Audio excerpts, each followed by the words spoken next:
The suspect in Tuesday's deadly New York City truck attack appears to have been inspired by violent ISIS videos depicting beheadings and shootings, according to prosecutors. Sayfullo Saipov was taken to the New York federal courthouse in a wheelchair, handcuffed and with his feet shackled on Wednesday, shortly after the charges were announced at a press conference. The 29-year-old was charged with providing material support to a terrorist group and violence and destruction of motor vehicles. The details of the charges were outlined in criminal complaint filed Wednesday by the U.S. Attorney for the Southern District Court of New York. Prosecutors said in the complaint that Saipov planned the attack for Halloween because he knew more people would be out on the streets. It was the deadliest terrorist act in New York City since 9/11. Saipov drove a rented Home Depot truck down a bike lane intentionally, killing 8 and injuring 12 before crashing into a school bus, exiting and being shot in the stomach by a New York City Police Department officer. He had planned to continue the attack for several more miles to the Brooklyn Bridge. According to the complaint, Saipov was inspired by ISIS videos he watched on his cell phone and began planning an attack in the U.S. almost a year ago and had rented a truck on the 22nd of October to practice making turns. Law enforcement recovered 2 cell phones from the truck used in the attack, including one phone that had approximately 90 videos which appeared to be ISIS propaganda, according to the complaint. The videos included footage of fighters shooting someone in the face, beheadings and information on how to make an explosive device. Saipov was interviewed by law enforcement officials while recovering from the gunshot wound in the hospital, where he asked to display the ISIS flag in his room and told officials he felt good about what he had done, prosecutors said in the complaint. Saipov dropped a pellet gun and paintball gun at the scene, prosecutors said. In the truck, he also left behind a note, handwritten in Arabic and English, that included Islamic religious references. John Miller, Deputy New York Police Commissioner for Intelligence, said at an earlier press conference that Saipov appears to have followed, almost exactly to a T, the instructions that ISIS has put out. In the past few years, the Islamic State has exhorted followers online to use vehicles, knives or other close-at-hand means of killing people in their home countries.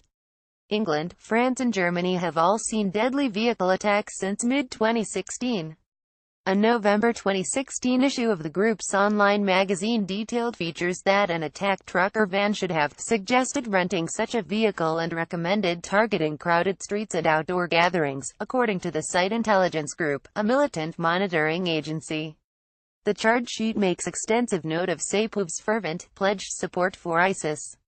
It said he wanted to attach the ISIS flag to the front and back of his rental truck when he launched the attack but decided against that as it might draw too much attention to him.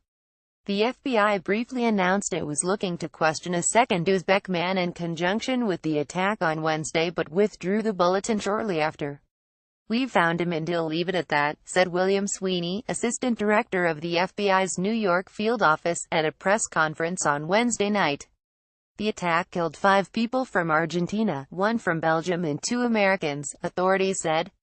9 people remained hospitalized in serious or critical condition, with injuries that included lost limbs and wounds to the head, chest and neck.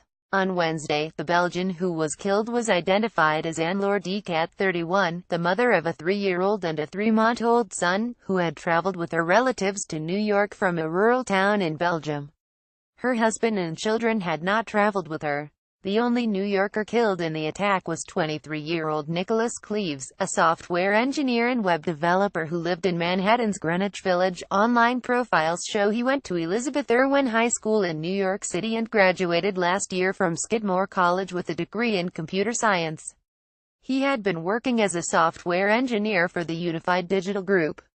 On the morning after the bloodshed, city leaders vowed New York would not be intimidated, and they commended New Yorkers for going ahead with Halloween festivities on Tuesday night. They also said Sunday's New York City Marathon, with 50,000 participants and some 2 million spectators anticipated, will go on as scheduled on the 5th of November. "We will not be cowed. We will not be thrown off by anything," said Mayor Bill de Blasio.